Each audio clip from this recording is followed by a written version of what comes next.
And as I'm looking through the junk box, I'm seeing hundreds of pages from many different books. And all of a sudden, I come across a page and I look at this and I say, wait a minute, that's a gospel in Hebrew. This is a day I've been waiting for nearly 2 decades. What we are going to present to you tonight, I have been waiting for a long time since Nehemia came out with his original work on Shem Tov's Hebrew Matthew, and we toured the United States over a 2-month period of time with Raiders of the Lost Book, discoveries in the ancient Hebrew text of the Gospel of Matthew. And Nehemia had, at that time, uncovered several texts of the Hebrew Matthew that had not been known, had been hidden away in the archives of Jewish scribes for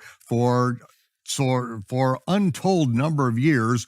And because of this research, we were able to solve problems that were unintelligible in the Greek text of the Gospel of Matthew and also in the English text. And so these discoveries in the Hebrew text of Matthew gave us insights into the Gospels that had eluded scholars for generations.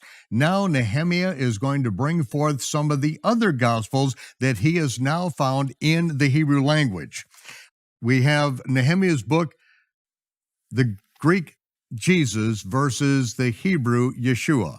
This is where he lays out the detail of solving the problem of Matthew 23. And ladies and gentlemen, I suggest that you get these and you study them, because it's going to lay the groundwork of what now we're able to lay out after all these years.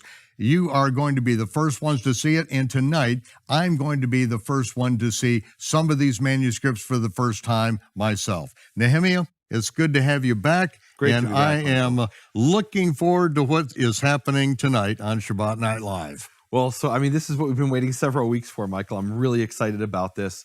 So I told the people last week about the Vatican junk box, and it really came out of that research I was doing with Matthew 23. I had found these manuscripts of Hebrew Matthew. George Howard found 9, and I had found 14, and I said, there's got to be more. And it turned out by the time we did that video, I believe we had 26, and later I found 2 more. But the process was I would get these microfilms and I would put them on the analog reader, and I'm swirling them, looking through them. And one of these microfilms turned out it was in the Vatican, and it said miscellaneous. And I said, well, that's interesting. Let's see what's miscellaneous. And as I'm looking through, I'm realizing this is a junk box. They have a loose page. What do you mean by junk box? Well, I was once told by a mechanic, when you put a car back together and you're left with 3 extra bolts, you just throw them in the junk box. So this is what would happen in the Vatican. Somebody was reading a manuscript. They, maybe 10 manuscripts. They'd put them back in the shelf, and they'd see on the table there was an extra page left there. And they, well, what do we do with this? We don't know where it goes. We put it in the junk box. And these are ancient manuscripts that pages do come out and all the time. Don't know what to do with them. They open up a book nobody's opened up for 200 years, and there's worms in there eating the book, and all kinds of things are happening, right? And there's mold, all kinds of problems you're having with manuscripts.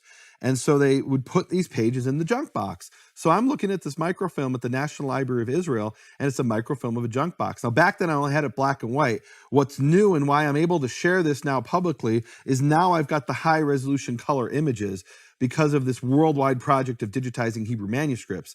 And I'm going to show people here for the first time some of the other pages from the junk box. So here, for example, we have a page from the junk box, and you can see it says Bibliotheca Apostolica Vaticana, the Apostolic Library of the Vatican.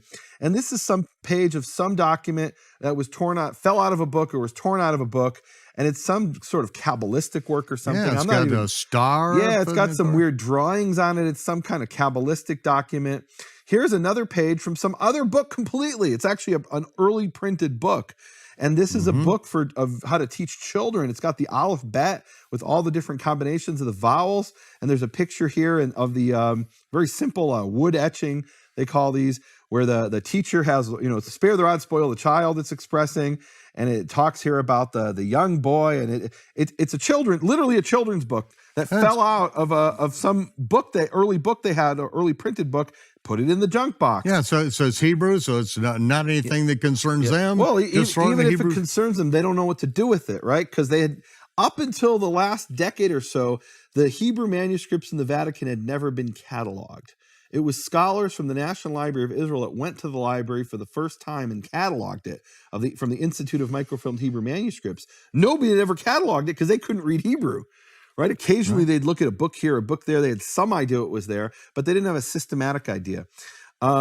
Here's another page, which is from a book in German. I don't even know if it's doing in there, if it's even a Jewish book. This is just a junk box where they put stuff. Most of them are Hebrew books.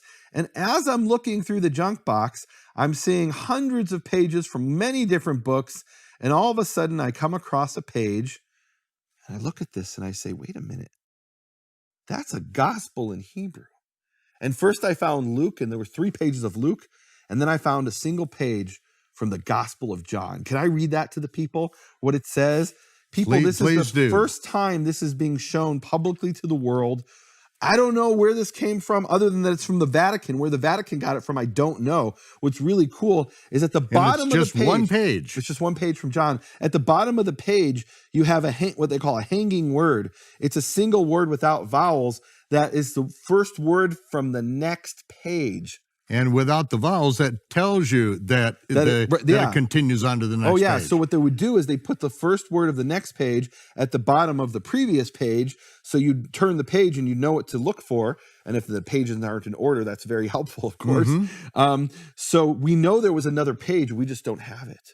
So let me read you for the first time from the Gospel of John in the Vatican Library, from the junk box of the Vatican Library. I mean, this truly is a treasure. Right? There's movies about things like this, like, American Treasure, and I hate to say it, but the Da Vinci Code, where there's some treasure somewhere we're going to find, and I found it in a microfilm of the junk box in the Vatican, and this has never been talked about publicly as far as I know, and certainly when I found it, nobody knew about this around 17 years ago or so. Here's what it says. I'll read it in Hebrew and then translate it. Habsorah kedosha shel Yeshua HaMashiach Kifi Yochanan, the holy gospel of Yeshua the Mashiach, according to Yochanan. Perek Rishon, chapter 1. Bereshit haya hadavar, v'hadavar haya etzel ha'elohim, v'ha'elohim hu haya hadavar. In the beginning was the word, the davar.